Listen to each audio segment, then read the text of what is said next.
शंकर जब से शहर आया था बहुत बदल गया था। छोटे से गांव से आया एक सीधा सादा युवक शंकर, वहां के सम्मानीय गिरजा पंडित जी की पहली औलाद। बड़े सपनों से पास के शहर पढ़ने भेजा था उन्होंने, पर अब उसे कोई देखे तो पहचान भी ना सके। उसकी वेशभूषा ही नहीं बदली थी, केवल रंग ढंग, बोलचाल, यहाँ तक कि उसने अपना नाम भी बदल डाला था। लोग उसे अब शेंकी के नाम से जानते थे। कॉलेज के कुछ हुड़दंगई लड़कों के ग्रुप का नेता था वो। कहीं किसी को पीटना हो, छेड़छाड़ करनी हो, सबसे आगे रहता। लड़कियों के आगे इतना भोला बन जाता कि वो उसके जाल में फंस ही जाती। अभी उनके बॉयज हॉस्टल के सामने गर्ल्स हॉस्टल में कोई लड़की आई थी, पिया नाम था उसका। उसके दोस्तों ने शेंकी को चुनौती दे रखी थी, इसे पटा के दिखा तो जाने। पहले शेंकी ने ध्यान ना दिया, फिर एक दिन उसने पिया की फोटो देखी। कितनी खूबसूरत लड़की थी, गोरा दूधिया रंग, कमर तक लहराते रेशमी सिल्की बाल, बड़े बड़े कजरारे नैन। वो अपलक उसे देखता ही रह गया। अब तो उसके मन में भी इच्छा जगी कि इस लड़की से तो दोस्ती करनी ही पड़ेगी, जिसे देखते ही पहली नजर में उससे प्यार हो गया था उसे। शेंकी सुबह शाम गर्ल्स हॉस्टल के चक्कर लगाता, पर उसे साक्षात कभी ना देख पाया। फिर किसी दोस्त ने बताया कि वो सामने वाले प्रियदर्शिनी पार्क में सुबह शाम जॉगिंग के लिए जाती है। शेंकी को उससे मिलने की बहुत बेताबी थी। पहुंच गया सुबह वहां, जैसे तस्वीर में थी, उससे कहीं ज्यादा खूबसूरत थी वो। शेंकी उसके आसपास मंडराता रहा, पर उसने आंख उठा के भी उसे न देखा। बहुत परेशान हो उठा था वो। ये कैसी लड़की है, शायद पहली है जो उसके जाल में फंसने से बच रही थी। इसने तो आंख उठा के भी उसे नहीं देखा, ऐसे कैसे? शेंकी के अहम को बहुत चोट पहुंची इस बात से। वो चिड़चिड़ाने लगा था अब, बात बात में खूंखार हो उठता। चाह के भी पिया की बेरुखी उसे सहन न होती। जितनी कोशिश करता उसे भुलाने की, वो और ज्यादा दिमाग में आती। एक दिन हल्का शाम का धुंधलका छाने लगा था और वो पार्क में घूम रहा था कि पीछे से किसी आवाज ने उसके बढ़ते कदम रोक दिए। एक सुरीली मीठी सी आवाज उसे पुकार रही थी, हेलो शेंकी। वो पीछे मुड़ के देखने ही वाला था कि आवाज ने उसे रोक दिया। पीछे मुड़ के मत देखना, कभी भी मैं वही हूं जिसको बहुत दिनों से तुम पाना चाह रहे थे। बेसाख्ता वो बोला, पिया हो तुम? वो सुरीली आवाज में हंसी, क्या बात है, दाद देनी पड़ेगी तुम्हारी? लेकिन ध्यान रखना, कभी मुझे पीछे मुड़ के ना देखना, तो आप मेरे बराबर आ जाइए ना। शेंकी ने रिक्वेस्ट की। नहीं, ऐसा नहीं हो सकता, वो बोली। क्या मैं इसका कारण जान सकता हूं? वो दबे स्वर में बोला। इतना बोलने वाले मुझे पसंद नहीं। पीछे से आवाज का सुरीलापन कम होता जा रहा था। हाँ नहीं, पीछे मना किया ना, बार बार चेतावनी नहीं दूंगी। अचानक शेंकी को कोई मजबूत हाथ अपनी गर्दन पर महसूस हुए। छोड़े, वो गिड़गिड़ा उठा। हाथों की पकड़ धीमी हो गई। शेंकी बहुत डर गया था। गहरी गहरी सांस लेता वो आगे बढ़ने लगा। थोड़ी दूर जाने पर उसे लगा कि अब उसके साथ शायद कोई नहीं था, लेकिन पीछे देखने को मना था, इसलिए वो सीधा कमरे पर जाकर बिस्तर पर औंधा गिर गया। शेंकी बहुत डर गया था उस दिन। कुछ दिनों वो पार्क नहीं गया। मन में अकुलाहट थी कि ये पिया ही थी या कोई और थी।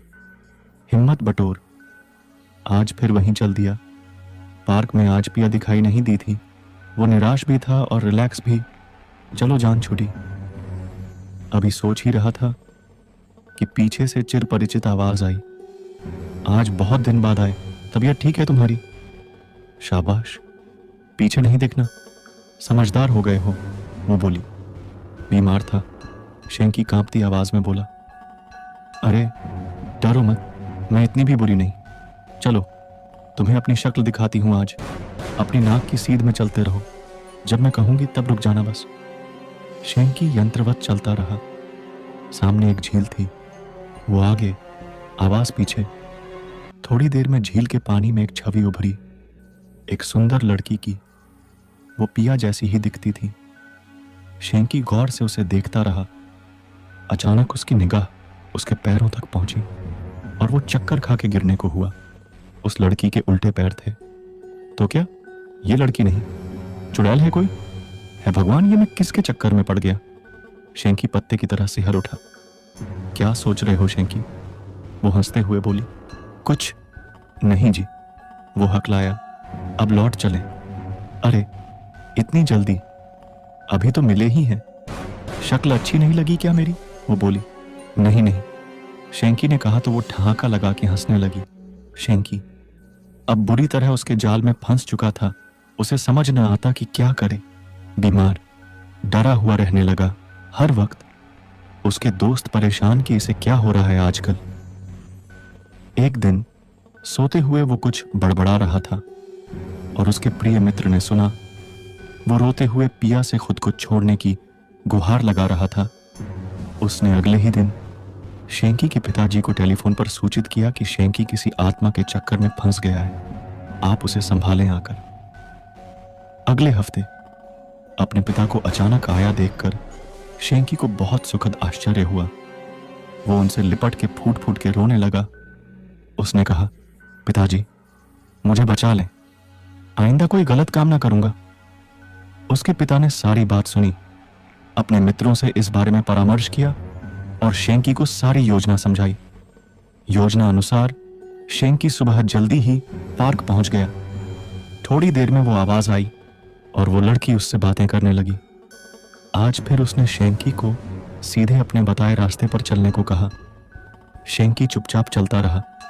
वो दोनों एक वीरान खंडहर तक जा पहुंचे।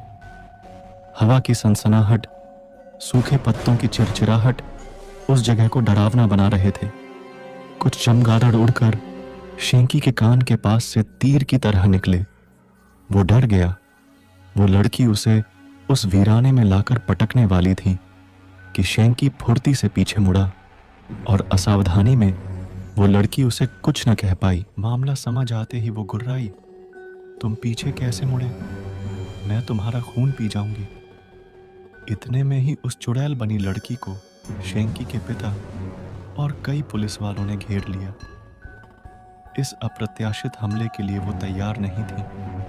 पुलिस को उसने बताया कि उसके पिता गरीब थे, ठेला लगाते थे। एक बार किन्हीं रसूखदारों ने उनसे उनका ठेला छीन लिया, उन्हें मार डाला। तब उनका परिवार भूखे मरने लगा और तब से उसने ये उल्टे पैर लगाकर चुड़ैल बन लोगों को लूटना शुरू किया।